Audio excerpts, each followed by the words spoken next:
Grayson Grundhoefer Sic'Em365.com. It's signing day, but it's really kind of signing week for a lot of people because you have the ones that kind of linger and then you see. But Baylor, am I right to say they didn't lose a one that they thought they were going to have on signing day? Then no flips happened to them, right? Correct. Yeah, they didn't flip anyone and nobody flipped from the Baylor recruiting class. So, I mean, overall, it was a very good day, and that was what was expected going into the day. There was a lot of speculation about, could Baylor add this prospect or this prospect? But at the end of the day, I think there was a lot of conversations with the staff that probably just led them to thinking, after all this momentum, this 8-4 season, there's going to be a lot of expectations next year. And I think they're kind of gearing up in the transfer portal to fully take advantage of the roster that they're going to have coming back next year. And I think that's what led them to just rolling with the signings that they got. And this is a really, really good class. Grayson, how much of a lesson do you think Dave Aranda learned from 2 years ago? They won the Big 12 championship, and they just kind of sat on their hands when it came to the transfer portal and feeling like they could just run it back basically, despite losing Terrell Bernard and Jalen Petrie and guys of that nature. They know better now, right? Like, how geared up are they? You kind of referenced it there to go, okay, we got it. It doesn't stop here. We got to continue this momentum and make moves. Absolutely, Craig. And I think, this goes back to the beginning of this year, right, where they corrected the NIL situation. They corrected the transfer portal evaluation situation as well.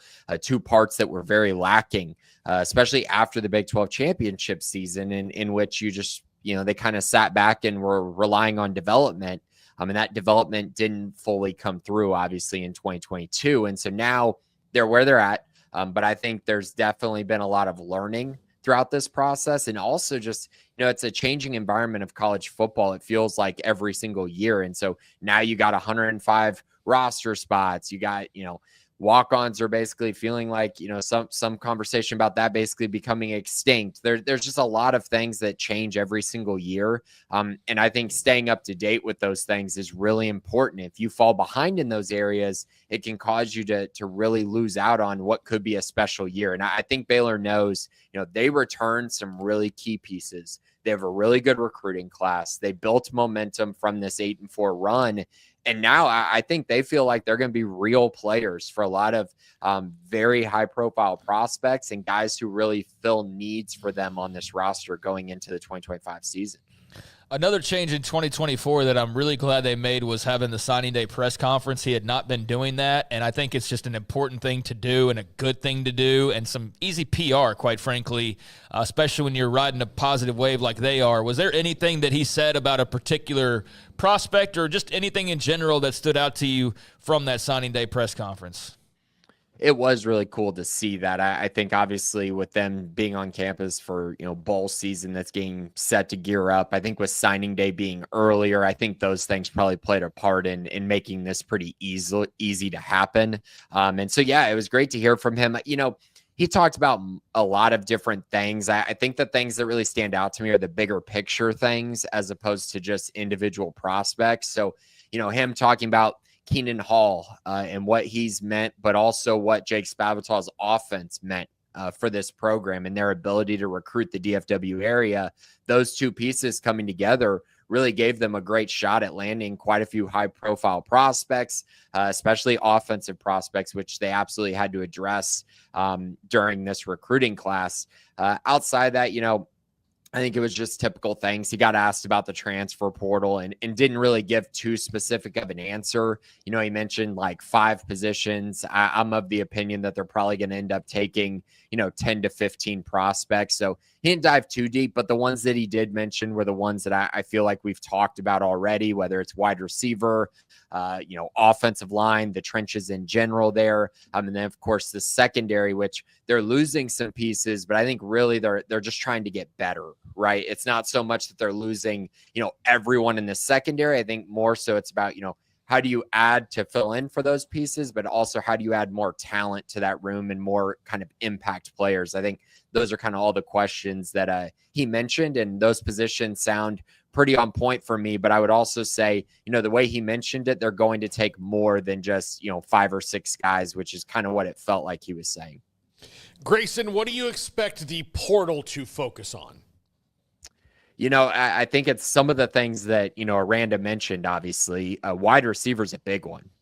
I mean, this depth chart is pretty wild to see everything that they're going to lose. 5 seniors, the guys that they have returning, essentially, it's Josh Cameron and then a bunch of unproven guys. And, Jaden Porter's expected to take a big step forward, but he's going to be a true sophomore and hasn't played a lot. So they're going to have to find a lot of key pieces. They're going to have to use NIL extensively, I think, to fill out this room. I think they're probably going to have to take like 3 guys at least, even with the freshman class that they have coming in. Outside of that, you're looking at right tackle where Campbell Barrington was. They also lost Alvin Ebasele. So I think there's definitely an open spot or 2 on the offensive line and 1 starting spot specifically that's up for grabs. On the defensive side, you look at the edge position where they lose Steve Linton and Garmin Randolph. They're going to have to spend NIL there as well. I think they're going to try to find a nose tackle to replace Linus Noel, potentially a star, depending on what they want to do with Carl Williams. Do they want to move him to field safety? And then I think just in general, find another cornerback to replace Lorando and find another safety to just kind of add depth to the room and potentially a starter there as well. So lots of needs, but I think they're very focused needs, which is really important. They don't really have to go out and just get some guys just to have them on the roster. They're really going out and trying to find, key impact starters at a few positions. So what are your hopes as far as bowl season and what we find out come Sunday? Well, I think the ones that are trending right now, the Texas Bowl seems to be the most likely one. I've been of the opinion that the Pop-Tarts Bowl makes a lot of sense as well. Baylor hasn't played in either of those games for, a while now. So I think both of them would make sense. Obviously, never have played in the Pop-Tarts Bowl, but it was named something else when they went and played North Carolina there. Russell Athletic. Right. So now it's Pop-Tarts Bowl. It was named the boring, stupid bowl who didn't give us anything, and now it's like one of the most fun ones. Yeah. Right. It was like boring and stupid. Yeah, I went to that game as well, but this one would be real. Like, that's the one that I've been wanting. I think they do a great job with promotions. I love Pop-Tarts, so I would go in there and eat a bunch of them just, before that game. So that's the one that would be fun. Obviously, that would be against an ACC team, so you're likely looking at Clemson, Miami, or SMU. For that game if Baylor got into that, most likely. And then if you look at the Texas Bowl, you're looking at probably LSU. The other names that have kind of been thrown around are A&M and Arkansas, but A&M was just in that game. So I really think that's probably going to be LSU in that game. And those are the 2 that I feel like are the most likely for Baylor. I mean, the teams above them are going to fight it out for the Alamo Bowl, a college football playoff bowl. And then Baylor's kind of that next team there that I think could get into one of those 2 big bowls. I know the Liberty Bowl has been mentioned as well, which would also be against an SEC team, likely an A&M or an Arkansas, probably maybe even Oklahoma in a certain situation. So for me, if you get into Pop-Tarts Bowl or Texas Bowl, it's a great situation, but I would prefer the Pop-Tarts Bowl.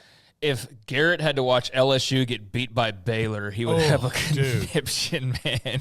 I've been waiting for this to come full circle. Ooh. Like since 2019, Matt Rule, Aranda, and all of them have derailed LSU. Like there's a whole thing, and it would come full circle from Aranda winning the championship to getting it back on track and beating LSU in Houston. I am mentally prepared for this debacle. Man, now that's what I want. Now that's what I want to see. That's what I want to see. But no, very much looking forward to seeing what that holds, but it should be a good bowl game regardless, and a pretty good opponent after they finished 8-4.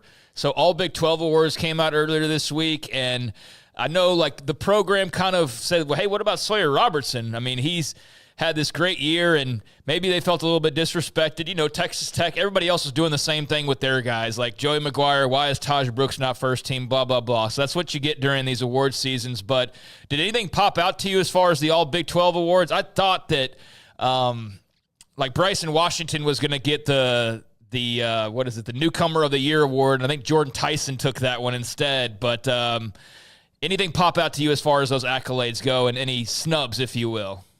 I mean, 2 big ones. The first one is Sawyer Robertson. I mean, come on now. I mean, the guy, he didn't even get an honorable mention. And some of the names in there that did get honorable mentions, I just don't feel like they did as much for their team as Sawyer Robertson did this year, especially once he took over as the starting quarterback. He should not be the first team guy. That obviously should be Shador. But, I mean, second team, I I don't see how anyone could have a problem with that, with the way they finished this season, operating the best offense in the Big 12.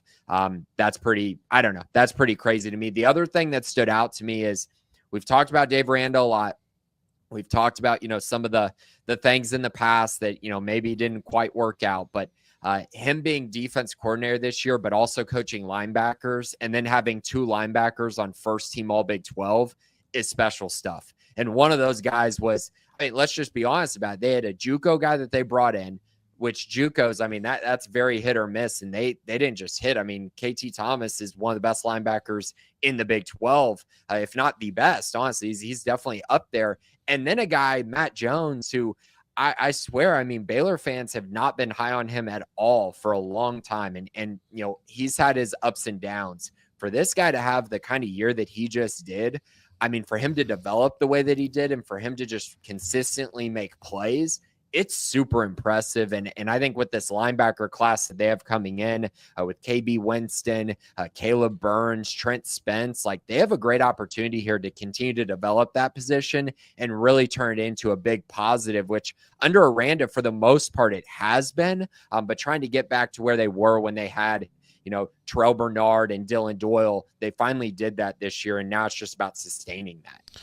Grayson, do you see them going after a backup quarterback type? Because DeQuan Finn, should he get his waiver, is probably likely going to go try to find a place he'll start.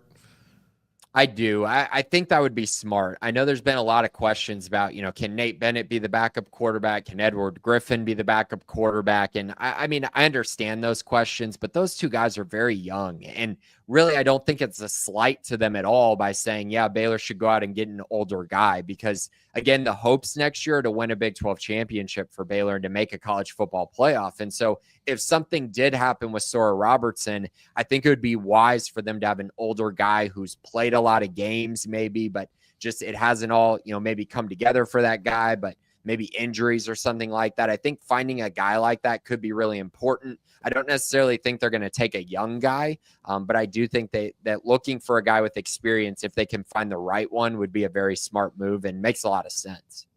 Grayson Grundhoefer, Sic'Em365.com with us every Friday. Grayson, enjoy the weekend. Thanks, guys. Appreciate it. That is Grayson Grundhoefer. Hafer. You know what? You say it enough, you're going to say it wrong.